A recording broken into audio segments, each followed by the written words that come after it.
السلام العلام. بلا شك شفتوا الفيديو المتداول عبر مواقع التواصل الاجتماعي لرئيس الجمعية وهو كيتحرش طفل في البحر على مرأى ومسمع من الناس. الفيديو هذا دار بوم في الفيسبوك ودار واحد الضجة إعلامية كبيرة، وقال بأن هذاك رئيس الجمعية ماشي هو رئيس، بل فقط نصب على الوالدين ديال الأطفال ومشى وداهم الفلوس ديالهم وداهم لواحد ومشى لواحد وكيمارس عليهم الاشتهاء ديالو، الشهوة ديالو. هاد الشخص البيدوفيلي دائما كيدق ناقوس الخطر ديال واحد الشخص اللي كان ارتكب بحال هاد الواقعة هادي، لأنه كان اغتصب واحد الطفل وكان قتلو، وها هي عاوتاني تكررت هاد الجريمة مرة أخرى، لكن ما كاينش فيها قتل، ولكن فيها التحرش، فيها اللمس. حنا نوليو للدور ديال الأسرة. حنا ملي كنصيفطو ولدنا أو ولادنا مع شي شخص أو شي جمعية، خصنا نشوفوا هاد الناس الجمعية كيفاش دايرين، واش هاد الأشخاص أو هاد الشخص أهل الثقة أو ماشي أهل الثقة. راه ماشي كنقبضو ونصيفطو المخيم. أنا ماشي ضد المخيمات، بالعكس، أنا المخيم كيربي الطفل على انه الاعتماد على النفس ديالو، كيولي بحال نقولوا محربا، كيولي كيعتمد على النفس ديالو، تايق في راسو، بزاف ديال الامور اللي هي ايجابيه كيستافدوها الاطفال والمخيمات. لكن خصنا نشوفوا مع من كنصيفطوا ولادنا للمخيمات، ماشي ملي كنقبضوا كنصيفطوا. خصنا نسولوا شكون هي الجمعيه اللي شنو سميتها، واش عندها شي سند قانوني ولا ما عندهاش، الى اخره. بزاف ديال الامور خصنا نسولوا عليها قبل ما نصيفطوا الاطفال ديالنا للمخيمات، باش ما يتفلاوش عليهم اشخاص بيدوفيليين بحال هادو. البيدوفيليا او مرض اشتهاء الاطفال، هاد الناس ديالو او الشخص البيدوفيلي كيكون مريض ومريض نفسي او عنده عقد نفسيه، لانه اصلا اما كيكون تمارس عليه في الصغر، تمارسوا عليه الجنس وكيبغي هو ملي كيكبر كيبغي يمارس الجنس، او انه كيكون عنده مرض نفسي، يعني ضغوطات اجتماعيه الى اخره، وكيبغي هو الطفل اللي صاب وحده كيمشي كيمارس عليه. حنا دائما في المغرب كنقولوا خصنا نعطيو عقوبات سجنيه، دائما كنمشيو الشخص كتسجنوه، ولكن واش السجن غادي يحد من هذه الافه هذه، من هذه الظاهره هذه؟ لا. الشخص البيدوفيلي خصو الاخصاء، يعني كيف كنقول، يعني كيف قلتها في واحد الفيديو سابق او في واحد اللايف كنت درتو على نفس الموضوع، لان الشخص البيدوفيلي اللي عنده مرض اشتهاء الاطفال خصو الاخصاء، نحيدو امه في الهويه. كاينش يا مرحميني، صافي هذا كيتعدى لنا على الابن ديالنا، صافي خصنا ندخلوه، مابقاوش نصدعوا راسنا نسجنوه دار رعايه نجيبوا للمسيد ديالو، صافي خصيه وطلقوه، مابقاش عمرو كيتشهى شي واحد، صافي حيد امه في لافيه ونتهناو. من هنا نبقاو نصدعوا راسنا، دخلوه حبس كدا، عاوتاني يدرج يخرج يضرب عام ولا عامين، عاوتاني يمشي يتصل لنا، عاوتاني يدير واحد اخر، وهكذا دواليك. هذا بما يخص الشخص البيدوفيلي. اما ما يخص الاسره، الدور ديال الاسره دور كبير.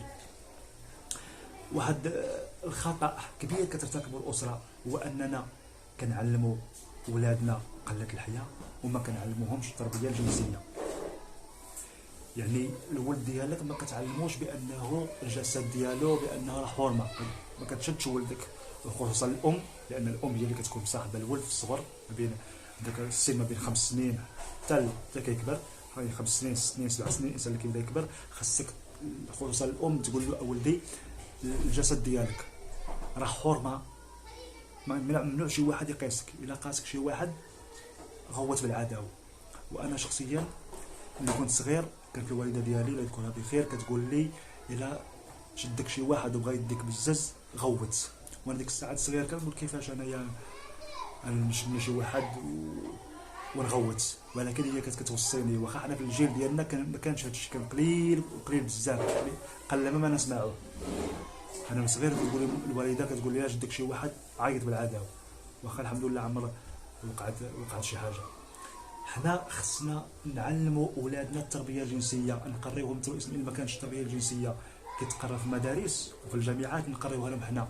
لان الولد انت كتعلمه قله الحياه، كتقول له عطي الصبع لباك، عطي الصبع لامك، عطي الصبع لاختك، عطي الصبع لخوك، وما كتعلموش يحضر الجسد ديالو. خصك تقول له الجسد ديالك راه حرمه، ممنوع اي واحد بغى يقيس لك الجسد ديالك ما تخليش. عيط بالعاده يرويك ويك عباد الله، ما تخليش يقيسك. هكا خصنا نربيو ولادنا على التربيه الجنسيه، نقريوها لهم ما فيها عيب. حنا عندنا المشكل ديال الحشمه، لا ما نعلمش ولدي كذا ويمشي يخرج للطريق وكذا، لا سيدي علمو. علاش حنا دابا اللي كنذكروا الجنس كنذكروا الغرب، كنقولوا الغرب متفوقين علينا في هذه المساله، هو متفوقين على المساله لانهم كيعلموا ولادهم اشنو هو الجنس من الصغر ديالهم. الولد كيطلع حاضي راسو.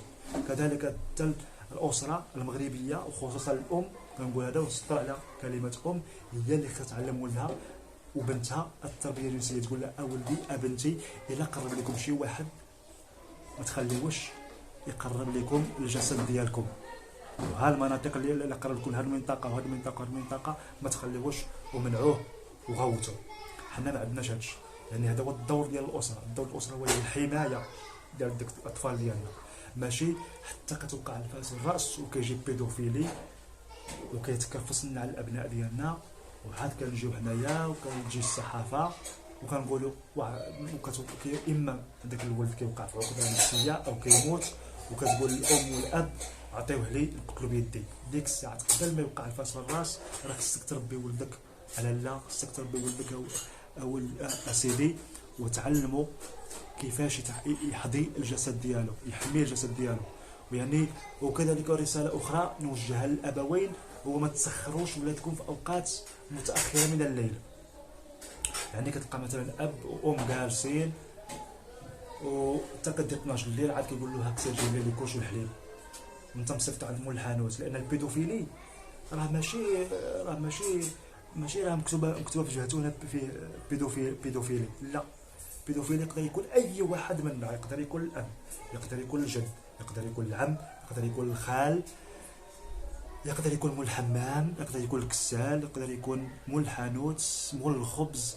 اي واحد فينا يقدر يكون بيدوفيلي وهو مستور في وسط الناس. فوقاش كيبان حتى كيمشيو عنده الاطفال.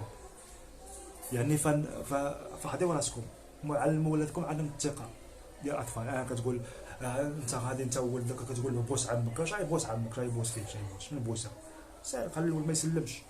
انا كنت لقيت واحد الصديق ديالي وبغيت نسلم على ولده شحال هادي وما خلاش يسلم عليا. الولد كحز اللور، وانا قلت كيفاش هذا الابن هذا كحز مني وانا ما دايرش داك الساعات الفيلم.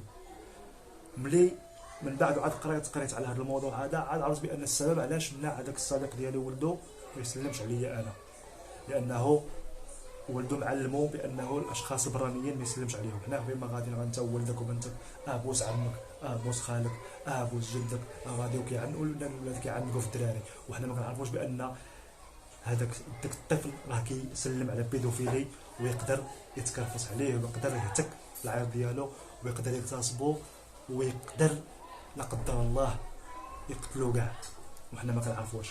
فحضيو لان الاسره عندها واحد النسبه ديال 80% ديال رعايه الاطفال ديال حمايه الاطفال ديالها.